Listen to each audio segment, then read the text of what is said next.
June 19, 1944. Dawn light smeared across the glassy Pacific. The horizon was a thin, pale scar. 10,000 feet below and farther, the flat tops of Task Force 58 rode the swell. USS Enterprise, USS Lexington, USS Hornet, steel islands churning vapor into the morning. On the deck of a carrier, the smell of avgas and hot metal met the salt. Men moved with the economy of rehearsed violence. Line handlers, armor crews, catapult officers, radio men tapping out last-minute transmissions. A lance of fighters waited, their wings folded like sleeping birds. Pilot gear, leather helmet, oxygen mask, silk scarf, rustled as flight crews took their places. Lieutenant Commander James "Jimmy" Callahan checked his cockpit instruments again. His F6F Hellcat, bureau number stenciled faint on the fuselage, gleamed under the wash of the catwalk lights. The canopy was slick with condensation. He tasted salt and the faint chemical tang of hydraulic fluid. Callahan's hands moved deliberately over the throttle and gunsight, fingers on a control he'd used until the motion was as automatic as breathing. The reflective gunsight, gyro stabilized and tuned to the Hellcat's Browning 6-gun battery, caught the sun and threw it back as a pinprick. Callahan didn't need to look at it. He trusted the instrument because he and his squadron had spent months training until muscle and machine were one. Beside him, Ensign Robert Bob Hayes grinned, the grin of someone 40 flights and a handful of freshwater cigarettes into a long war. He slapped the instrument panel in a ritual that had nothing to do with superstition and everything to do with shaking off fatigue. "You get much sleep, Jimmy?" he said, voice half lost under the idle roar. "Enough to know I'll miss it if I sneeze," Callahan muttered. His voice was flat, already in the cadence of the mission briefing. Vector, altitude, the patchwork of friendlies up ahead. The carrier's fighter director had painted a simple red ink target on their plot, formations of the Imperial Japanese Navy approaching from the west. Callahan could feel the tension like heat under his palms. He pictured the thin, graceful silhouette he'd flown against before, the A6M Zero, whose turn, radius, and climb had once been legendary. But the men on deck knew those legends had changed. Training, doctrine, and hardware had been rewritten by seawater and shelling. At 0620, the cat shot them into the sky. The carriers exhaled. 3 Hellcats became 6, then a dozen, and the air filled with the steady thump of radial engines. The deck fell away. The spray below flashed diamonds. The radio chatter was a low, confident murmur. Bogey banded at 20, bearing 315, altitude 12,000. Ahead, the world tightened into maps of vapor and light, cloud shadows, sun glints, the twin lines of contrails like threads. Not far to the west, on a different, older rhythm, Japanese naval aviators readied their machines. Lieutenant Kazuo Tanaka of the 201st Air Group performed his own checks on an A6M Zero. The Zero was lighter, its controls silkier. In skilled hands, it could outturn the heaviest American fighters. Tanaka's crew chief adjusted the carburetor, hands moving with the practiced tenderness of a man tending a beloved but temperamental animal. In the mess, rank-and-file pilots traded jokes, the kind that eased creaky nerves. "Those Yankees," one said, "they fly like they were born with sights in their eyes." The laughter was brittle, the kind that rises faster than belief. By mid-morning, the two forces were closing. From the air, the ocean had a deceptive calm, plate glass that hid currents and warships. When the first contacts were called, the mood on the American side was a mixture of precise focus and grim humor. Ensign Hayes thumbed at the gun sight, keyed his mic. "Keep your eyes peeled. They think us easy meat." The line had been a theme on the carriers. Stories of the Zero's dogfighting grace circulated as if to remind men both of what they faced and of how they had outgrown it. American pilots who flew Hellcats or F4U's Corsairs had trained for a different fight, short, brutal, and governed by technology and discipline. Their gunnery practice had been almost fetishistic. Deflection angles drilled until a pilot could sense the correct lead before the enemy filled the windscreen. Tracer strings practiced like a musical tempo, the slightest twitch punished in the firing. Range until it became unforgivable. When the first Japanese formations rolled into view, sleek black silhouettes against the blue, the initial reaction ashore and afloat was almost casual disbelief. On the Japanese carrier decks, pilots had joked earlier about the Americans with their bulky instruments and their ever-present gunnery manuals. "They think the gunsight will do everything," a junior pilot had said, snorting. Laughter, cigarette smoke, the clack of small talk. But from the air, the joke wore thin. The Americans were not merely accurate. They were predictably, terrifyingly precise. As the two lines converged, the air filled with sound. Rotors, the keening of engines, the bark of coastal anti-aircraft far below. Callahan looked up and saw a Zero slip behind a cloud like a falcon finding a thermocline. He felt the practiced cool of his training guide his hands. The reflective reticle of his gun sight floated a hair ahead of the target. The calculation for lead, speed, closure, angle, was a recipe memorized under fluorescent lights back on the carrier, practiced on toed sleeves and old hulks until the numbers lived in bone. When he flicked the trigger, the tracers stitched the sky. On the other side, Tanaka felt the sting of tracer. It was not the graceful ballet he'd expected. The hits were small and contained surgical. An engine caught a puff of white, a wingtip smoked. Pilots who had come up laughing at the Americans' gimmicks found their jokes strangled by the sudden, cold arithmetic of iron and fire. Below, the carriers watched scores and plots multiply across the screens. Aboard the flagship, Commander Arthur Beale watched the kill boards light up, dots turning to crosses. In the bridge's hush, the numbers were not merely statistics. They were the physical proof of doctrine and preparation. The Japanese High Command, when the reports finally crept up through their channels, would not immediately accept the tidy labels of chance and luck. Something had changed in the skies above the Philippine Sea, and it would not be dismissed as rumor. Months before those contrails crossed above the Philippine Sea, the roar of engines and gunfire echoed from the Mojave Desert to the Hawaiian archipelago.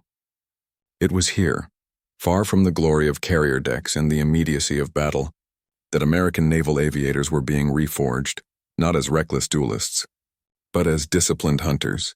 At Naval Air Station Fallon, Nevada, the dry air carried the thud of machine gun bursts across the scrublands.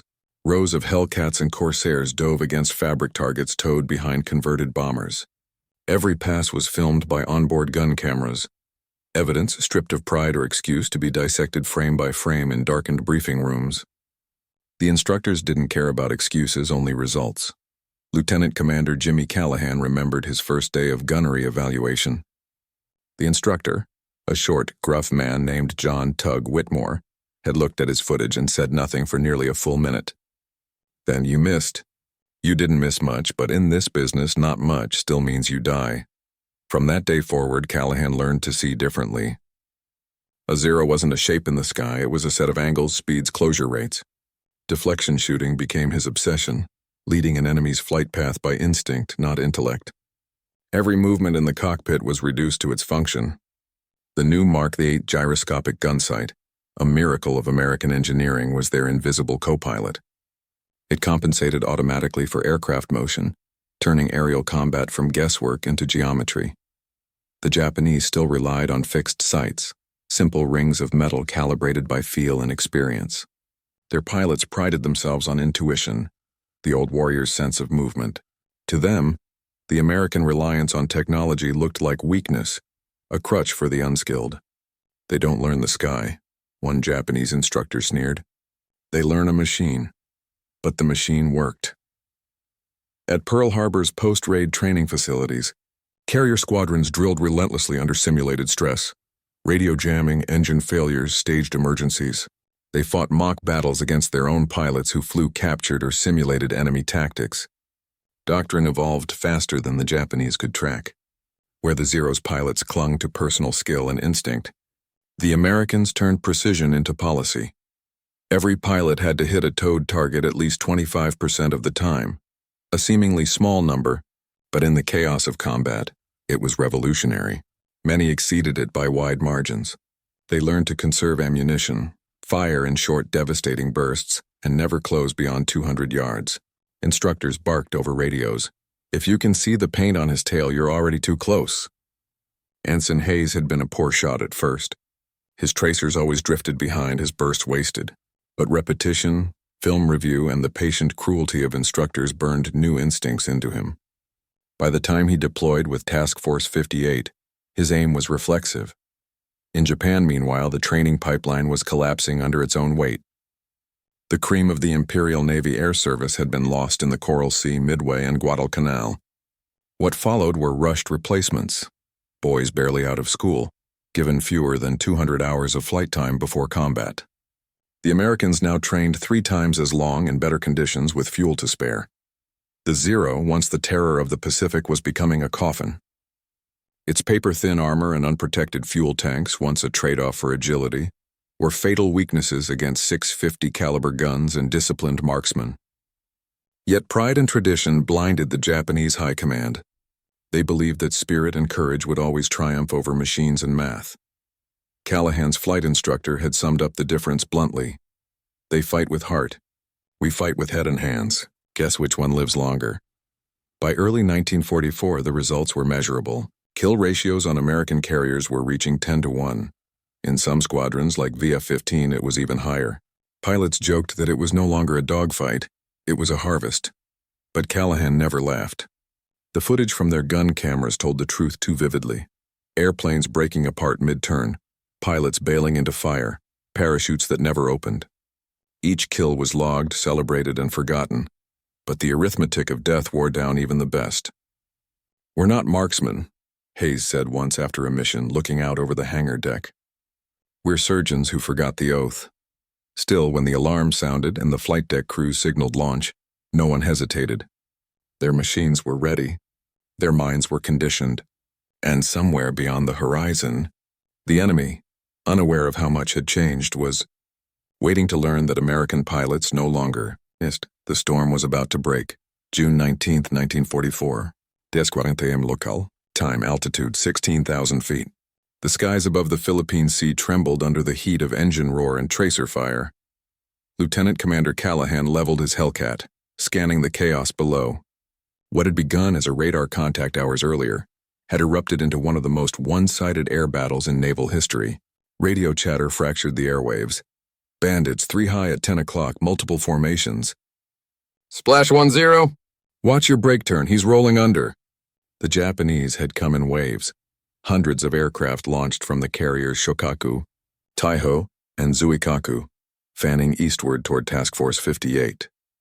Each Zero, each D-4Y dive bomber, carried the faith of a command still convinced that courage could outfly computation. But from the first contact, it was clear the war had changed. The American fighter directors aboard the carriers had used radar, groundbreaking for naval aviation, to vector interceptors miles ahead of the incoming attacks. Pilots didn't stumble into battle anymore. They arrived with purpose. Callahan's division turned toward the inbound raid before the Japanese even saw the ocean's reflection of the U.S. fleet. "Blue leader to all Hellcats." Callahan's voice crackled over the net, calm and clipped. "Hold altitude. Pick your targets. Make every burst count." Below, the horizon bloomed with black dots. The first enemy formation dove in, tight and confident. Their leader, Lieutenant Kazuo Tanaka, was among them. He'd fought over Rabaul over the Solomons and knew the smell of burning avgas well, but this time felt different. The Americans were already waiting, positioned perfectly, altitude advantage, formation discipline intact. As the first Hellcats rolled in from above, the air filled with deadly geometry. Callahan sighted a Zero crossing left to right. Estimated range 400 yards, deflection angle 15 degrees. He squeezed the trigger. The gyro sight adjusted in real time, the reticle floating like a ghost ahead of the target. The tracers met the Zero mid-turn, a bright orange burst blossoming from its wing root. Tanaka caught the flash in his peripheral vision. One instant his comrade was there, the next he was smoke. "Baka na," one of the Japanese pilots shouted, "Idiots!" as the Americans sliced through them with unhurried precision. To the Japanese, the sight was surreal. There were no prolonged turning duels, no elegant spirals of one plane chasing another. The Americans attacked, fired, broke, and climbed again. Textbook, clinical, terrifying. From the deck of USS Lexington, radar operators watched dots vanish in clusters. Splash confirmed. Splash confirmed. Each meant another kill. By midday, they'd lost track of how many had gone down. Tanaka's formation disintegrated under the assault. He dove low, hoping to escape into cloud cover, but a shadow followed him. Hayes. The young American slid in behind, his voice steady over the radio. Got him. He fired 2 short bursts. The Zero shuddered, its left wing folding inward as if struck by a hammer. Hayes watched the wreckage tumble end over end before vanishing into the blue.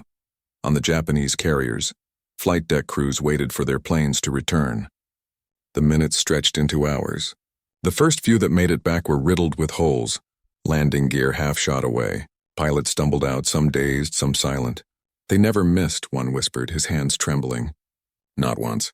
Not once. By the end of that day, the Imperial Navy had lost over 350 aircraft. The Americans, barely 30. It was so lopsided that U.S. pilots started calling it what history would later record, the Great Marianas Turkey Shoot. On Enterprise, Callahan landed with the smell of oil and cordite clinging to his flight suit. Crewmen slapped his shoulder, grinning, cheering. "Hell of a day, Commander," one shouted. He nodded, but his eyes stayed fixed on the sky. The adrenaline was fading, replaced by a chill that training hadn't prepared him for. He'd seen men burn in midair, watched parachutes bloom too late, too low. Even victory had a weight. That night, under the dim red lights of the ready room, Callahan reviewed his gun camera footage. Every flash of fire, every hit, every kill played back in grainy black and white. No wasted bursts, no lucky shots, just the cold efficiency of training and machinery. He closed his notebook and muttered to himself, "We didn't win because we were better shots. We won because we couldn't afford to miss." On the other side of the sea, Japanese High Command received the after-action reports.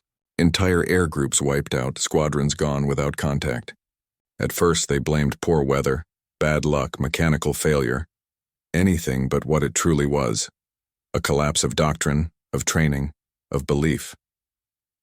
The Empire's finest had gone to war laughing at American machines.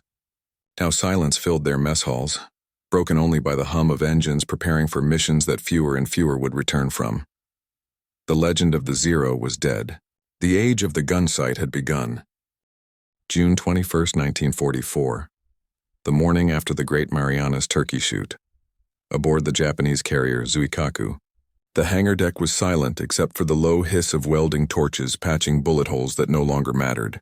Fuel lines dripped. Smoke curled through the shattered bulkheads, and the acrid scent of scorched oil hung thick in the air.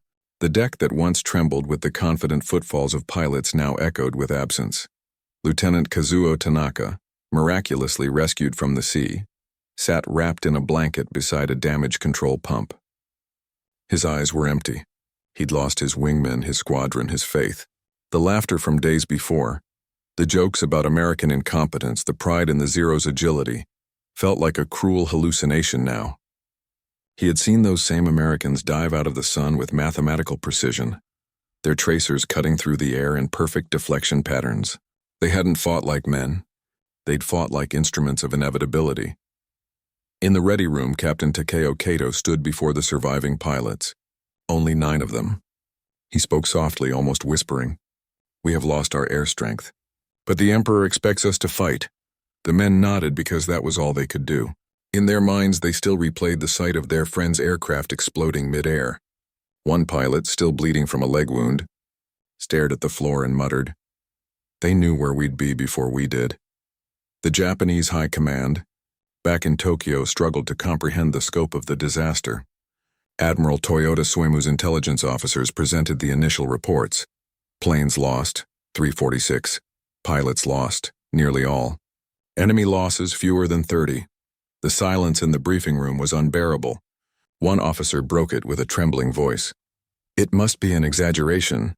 No air battle can be so unbalanced." But the American radio broadcasts intercepted that night confirmed the impossible. The U.S. Navy's victory wasn't rumor. It was arithmetic. Meanwhile, aboard Enterprise, the contrast was surreal. Mechanics worked through the night repairing bullet holes, but the pilots, Callahan, Hayes, and their squadron, were subdued. Victory had been total, but no one celebrated. Hayes leaned against a bulkhead, helmet in hand, eyes hollow. "We're not fighting men anymore," he said quietly. "We're fighting ghosts who don't know they're dead." Callahan said nothing. He understood. Every engagement now felt like an execution. The Japanese fighters no longer maneuvered with the cunning of 1942. They broke formation, panicked, dove at suicidal angles. The enemy's edge, their spiritual ferocity, had been consumed by loss and despair, and yet the Imperial Navy refused to accept the truth. In briefings sent to surviving carrier captains, Tokyo's orders were maddeningly familiar. Increase the intensity of training. Rely on the spirit of the warrior. Machine superiority can be overcome by will, but there were no machines left to train with, no fuel to fly, no instructors to teach. The veterans, the ones who had faced the Americans and lived, were dead or crippled. The new recruits were boys barely 20, assigned to planes older than themselves. By late summer, the remnants of Japan's air fleet were grounded. When they did fly, it was in desperation, kamikaze tactics replacing skill with sacrifice. In the months that followed, Allied intelligence pieced together how the Americans had achieved such stunning accuracy. Reports from downed Japanese officers mentioned the ghost reticles, those glowing gyroscopic gunsights that turned split-second guesses into surgical strikes. Radar coordination, early warning, pilot discipline. Each piece formed a system so efficient it seemed alien to those who still believed warfare was won by courage alone. Aboard Lexington, after-action reports described the pattern perfectly. Enemy forces displayed bravery beyond measure but lacked coherent tactical response. U.S. gunnery and formation discipline rendered them ineffective within minutes of contact. What no one wrote in those reports was the emotional toll. Pilots like Callahan began to feel detached, mechanical, too efficient. The Hellcats 650s, when they fired, no longer felt like weapons but instruments of mathematics, solving equations of flight paths and velocities, and yet, the machine won the war. By the end of 1944, Japan's naval aviation arm, the same force that had terrorized the Pacific just 3 years earlier, was effectively extinct. When American pilots launched for strikes over the Philippines and Formosa, they met little resistance. What few Zeros rose to meet them were quickly destroyed, their once graceful lines vanishing in plumes of smoke. On a late October evening, as the sun bled into the western horizon, Callahan stood alone on the carrier's observation deck. He watched the sea glint gold and black, felt the hum of the engines beneath his boots. "We trained to win," he said softly, "and now there's no one left to fight." In Tokyo, a single word began to circulate among desperate staff officers, whispered in meetings and written in coded dispatches. Kamikaze, divine wind. The laughter that once filled Japan's ready rooms had vanished, replaced by prayers whispered into the noise of dying engines. October 25, 1944, the Battle of Leyte Gulf. Over the Philippine Sea once more, the sky burned silver in the morning light. From high above, it looked calm, a shimmering ocean of cloud. But below, chaos churned, fleets moving in deadly geometry, tracer lines arcing, and the horizon thick with smoke columns from burning ships. Lieutenant Commander James Callahan's squadron, VF-15, flying off the USS Essex, was already airborne before dawn. The new orders were chillingly simple. Provide air cover for the invasion fleet and intercept any incoming Japanese raids. After the slaughter of the Marianas, no one expected serious resistance. The Imperial Navy, everyone said, was finished. They were wrong, just not in the way they imagined. Radar screens lit up at 0812 hours. A small formation of blips approached from the west, slow and steady. The intercept teams expected bombers, perhaps one last desperate strike. But what came instead were planes that didn't dodge, didn't evade, didn't even seem to care about survival. "Blue Leader, be advised," came the voice from the Combat Information Center. "These bogies are maintaining course directly toward the fleet. No altitude change. Repeat, no evasive maneuvers." Callahan frowned, eyes narrowing behind his goggles. "They're flying straight in?" The reply came in static bursts. Affirmative. The Hellcats dove to intercept. At first, the Japanese planes looked like any others, Zeeks, Judys, and Vals, patched together from salvaged parts. But as Callahan closed in, something about their flight pattern chilled him. The formation was rigid, unflinching. The lead pilot, face barely visible through the canopy, didn't flinch as the tracers swept toward him. Hayes' voice cut through the radio. "Jesus, he's not breaking off." A second later, the Japanese plane plunged directly into an American destroyer escort, its bomb detonating on impact. A blinding fireball rose where the ship's bow had been. Over the comms, someone whispered, "He meant to do that." The kamikaze era had begun. Callahan and his men chased the remaining attackers, shooting down as many as they could before they reached the fleet. But for every one they stopped, another found its mark. The horror wasn't in their skill.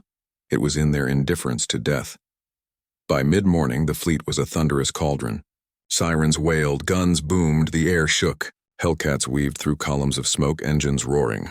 Callahan's gyro sight glowed faintly against the haze, guiding his shots with mechanical calm. Each time he fired, another plane disintegrated in flame. But he felt no satisfaction.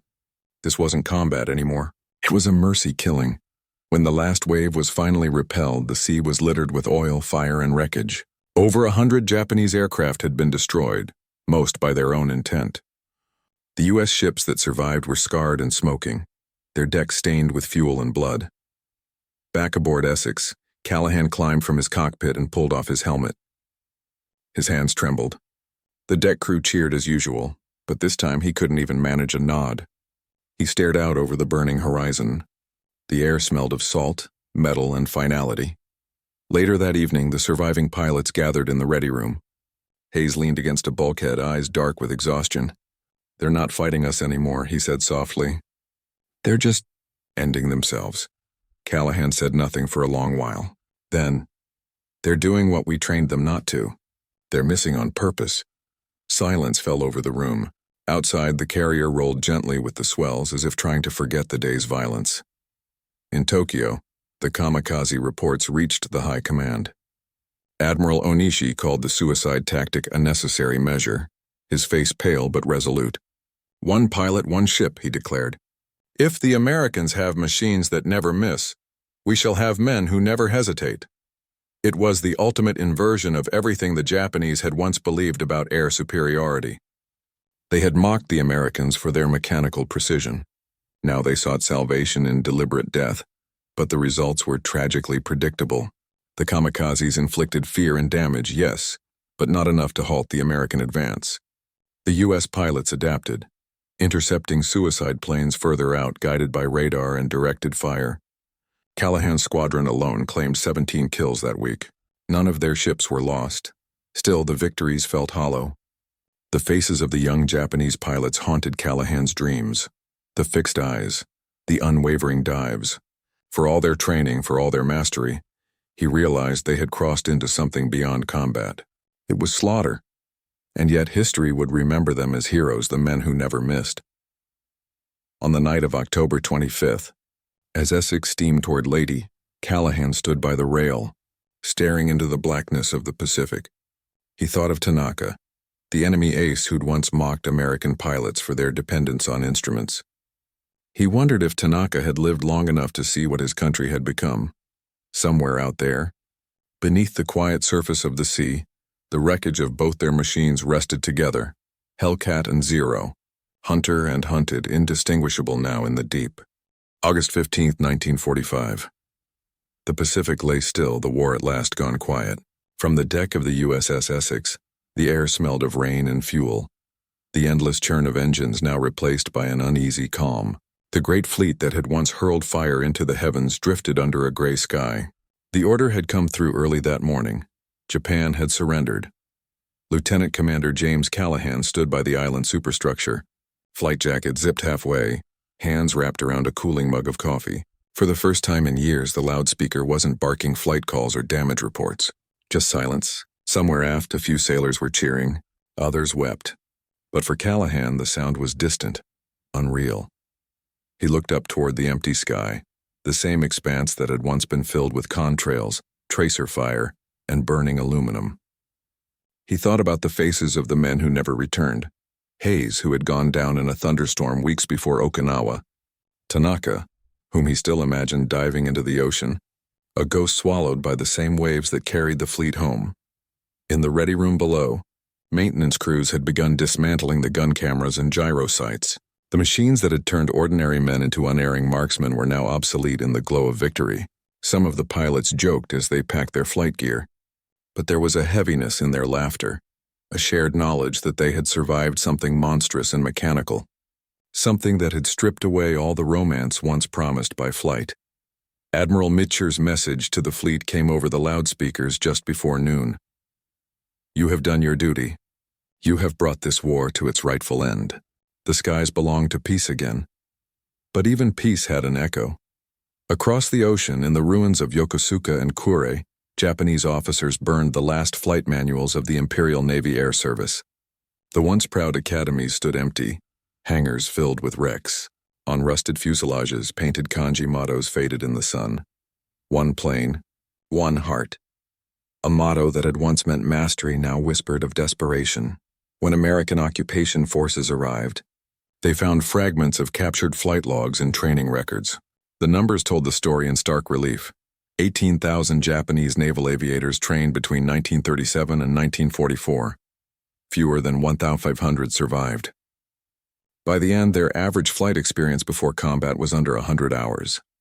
By contrast, a U.S. naval aviator had logged over 350 hours before ever facing the enemy.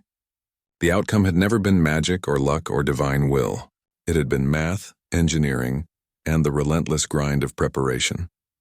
Callahan wrote those same figures into his journal weeks later, as his carrier steamed back toward Pearl Harbor. He scribbled one line beneath them. They called us machines, but machines win wars. And yet, as the days passed and the sea stretched endless before him, he wondered if victory had cost something beyond measure. On August 21st, Essex dropped anchor at Pearl Harbor. The air was heavy with salt and memory. As Callahan walked the deck, he saw the familiar cliffs and palm trees, but the harbor still bore scars from the attack that had started it all. Battleship Row was silent, the ghosts of Arizona and Oklahoma beneath the waterline. The war had come full circle. That evening, at sunset, the pilots of VF-15 gathered one last time. They stood beside their Hellcats, scarred, oil-stained, streaked with salt, and raised tin cups in a quiet toast. To those who laughed, someone said, and to those who never missed. The orange light caught on the polished glass of a gunsight one last time before the mechanics removed it for storage. Callahan reached out, running a finger across its surface. It was cold, unfeeling, perfect. The same small circle of glass that had guided them through the fiercest air battles in history. As night fell, he looked eastward, toward the dark horizon. In the stillness, he could almost hear the roar of engines, the ghosts of the Zeros, the Hellcats, the pilots who had risen and fallen in fire. The war in the air was over, but its echo would remain forever, a lesson written in smoke and steel. That laughter fades, but precision endures. That courage without preparation is tragedy, and that in the end, the men who never missed weren't the lucky ones. They were the ones who lived to remember. The Pacific swallowed the last light. The carriers drifted home, and the sky at last went silent.